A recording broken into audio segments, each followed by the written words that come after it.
Alright, first off, we got Jeddah from Clifford the Big Red Dog. And if you don't know what that is, it was a PBS Kids show that followed this girl named Emily Elizabeth and her big ass dog, Clifford. And one of the side characters was a girl named Jeddah. And the first thing that I hated about her was her name. Cause who names their kid Jeddah? Like, that wasn't even a nickname or something, it was her real name. I know her parents were looking at that name sheet and like, oh yeah, that's the one right here. Like, no, that shit is ass. And she always thought she was the best at everything. Any single time Emily Elizabeth was doing something, she always had to try to one up her. And it's not like she was a random girl or something either. She was her best friend, so that guaranteed that I had to see her at least once per episode. And if she didn't like something, she had to let everyone and their mama know that she didn't like it, especially my boy Clifford. She was hating on him on a daily basis. I mean, I can get it sometimes. This nigga is literally a walking health hazard, and every time he moves he causes like 10 separate earthquakes in different areas, but you don't gotta hate on him all the time. She was like that one dude in the friend group that everyone secretly hates but nobody says anything because they just don't want to. Her dog was cool though, I liked him. He didn't listen to her though, cause she a bitch. Honestly though, who let her walk out the house like this? Her ass thinks she's a part of the Girl Scouts. Like, you are not a part of the team. She even walk annoying too. Like, you are not a supervillain. It's amazing she wasn't getting bullied in the first place. Anyways, moving on, we got Wyatt from Super Y. And I know this might be a hot take, but hey, hear me out real quick. He was overall a pretty chill dude, but there was one thing that made me not like him. When we would be going through the adventure, and after a challenge that super letters would appear, he was always on some, do you see the super letters? Where? And I was watching this like, nigga, are you blind? Over there! And he always want to talk about some, oh yeah, I knew that was there the whole time. Like, nigga, you are not slick. Always on some Dora the Explorer type shit. And I don't even blame Dora. That chromium ass head, I wouldn't be able to see shit either. And he would always go the extra mile to solve these really simple solutions. Like in this one episode, this girl was stomping on Pork Chop's buildings, and instead of doing the right thing, like going up to her and knocking her the fuck out, they decided to go through a whole story just for this conclusion. Like, you mean to tell me this girl was taking down these buildings like she was Osama bin Laden because she wanted some friends? Like, that's not how it works. And I mean, props to them for being able to get the whole squad out to help him out, but like, there's a simple solution to this, and that is to go up to her and stomp on her instead. Like, y'all don't even understand how pressed this had me. She was out here going 3 for 4 like 2016 finals Bron, and he out here bitching about it. Like, nigga, do something. But hey, hating aside, he really had that shit on though. Look at that pose, he really knows he's cold. Out here looking like a villain. And the Super Y fit was tough too, I can't even lie. Had me geeking every single time I saw it.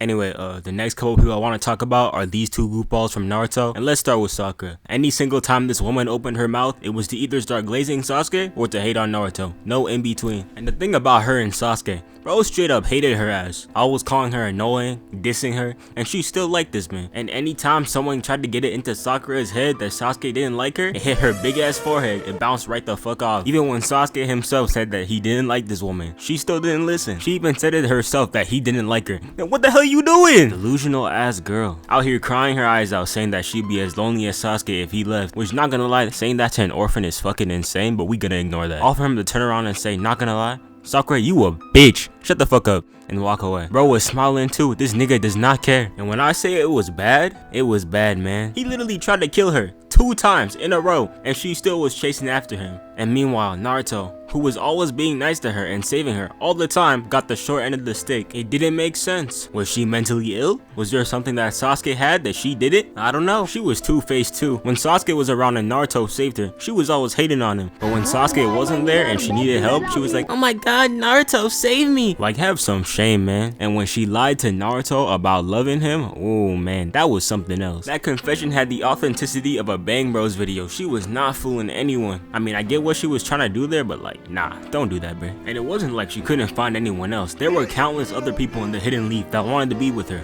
like Naruto, Rock Lee, the GOAT, and yeah, that's basically it. But that's a lot of people, all better than that lying, cheating, wannabe Batman Uchiha Sasuke. I mean, eventually she did get the man, so like, props to her, but like, she's still a weirdo. Speaking of weirdos, let's talk about the third Hokage. How are you gonna leave a 5-year-old kid in his own apartment and the only food you're gonna give him is some spoiled milk and some ramen? That's fucked up. Nigga don't even have enough for a Happy Meal, had to take donations from the local ramen shop. It's not like he couldn't do better either. He is the Hokage, the leader of the damn village, and he couldn't even lend bro some groceries for a decent meal. Not only that, he promised Naruto's mom and dad while they were dying that he would take care of him, and then he left bro in the hood. Yeah, fuck the third Hokage. All my homies hate the third Hokage.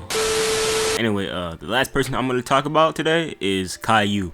And this show was probably the worst thing to ever grace a TV screen, deadass. All this nigga would do was constantly bitch and whine about everything. Even in his theme song, bro was constantly whining and complaining. Growing up is not so tough, except when I've had enough. Nigga, enough of what? You live in a 3-story home on 17 Pine Street with a loving family. What are you tired of? The only ops this dude had was his bedtime, nothing else. But if we're really gonna blame anyone, we're gonna blame his parents, cause these two were the most useless parents I have ever seen, on the levels of Geen from Hunter x Hunter and Darth Vader. You know it's bad when the smartest person in your own home is a 2-year-old who can't even form words. So to go into more depth, we got Canadian Adam 22 and his wife over here. I don't even know who she is, but she kinda bad. And I'm gonna keep it real with y'all. This dude was most definitely the how do I put this? The more submissive person in this relationship. This nigga is constantly getting dominated by a 4-year-old boy. Imagine what she does to this man. Like, look at what he does when Caillou throws a tantrum.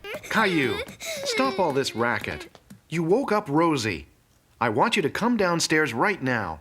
Even Caillou's daddy was starting to get angry. Ooh, I'm scared now. Got me shivering in my boots. Caillou better listen to your father before he gets. You don't get that weak shit out of here, bruh. He most definitely the type of guy to say, okay, no more Mr. Nice Guy when he's mad. Like, nigga, shut the fuck up. It really makes me wonder, cause how you gonna actively get cooked by a 4-year-old boy? Like, y'all got me fucked up. You think I'm gonna let a 4-year-old leukemia patient tell me what to do? Like, nah. Like, the second the words I don't wanna come out of this kid's mouth, I'm smacking his bald head so hard that the cancer leaves his body. No cap. This dude really had no backbone. He was out here letting everything slide. There was this one time Caillou's little sister came home and he wasn't getting any attention. And of course this kid didn't like that. So he pulls up to where his sister is lying down and starts pinching her like a psychopath. You know what his dad did? This dude said to him, Caillou's daddy wasn't happy to see him pinching Rosie. Caillou, why did you do that to Rosie? I don't like Rosie.